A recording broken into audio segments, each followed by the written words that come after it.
As shootings continue to fuel Albuquerque's crime crisis, there are still more efforts to get guns off the streets. Diana Castillo showing us how young people are getting involved in some pretty unique ways.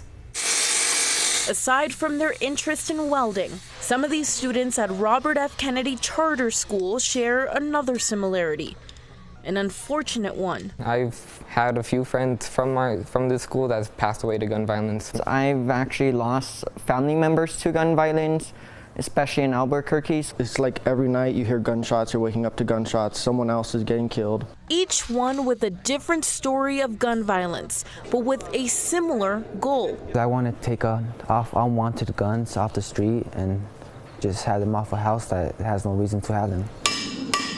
So now these students are taking unwanted and dismantled guns and transforming them into gardening tools. We're turning these violent guns into things like vases that can sustain life. It's called Guns to Gardens, a program introduced by the local organization New Mexicans to Prevent Gun Violence.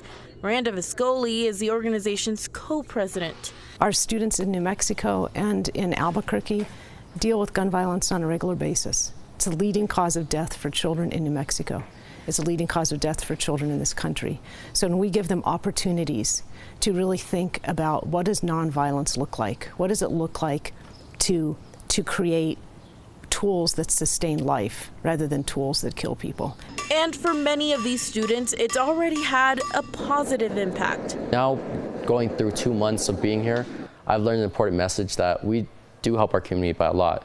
A lot of people may not realize it, but we are technically helping lives and saving a lot of younger people, and it helps me a lot too, to stay out of trouble and everybody else I work with. The guns these students work with are taken from the gun buyback events hosted by New Mexicans to Prevent Gun Violence, the Bernalillo County Sheriff's Office, and other organizations. This weekend, they are having their 18th buyback event. Buybacks are proven to show specifically, not in just the state of New Mexico, but around the nation, that it's unused and unwanted firearms that are in homes. We want to make sure that people are safe and they're not falling into unsafe hands. That's what's most important.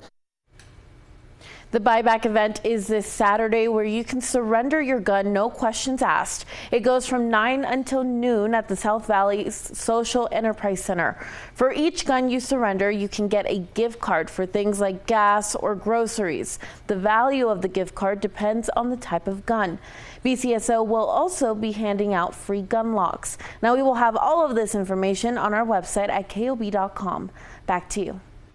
Diana, thank you. Over the years, New Mexicans have surrendered more than 1,000 guns. More than 40% of those were semi-automatics and assault-style weapons.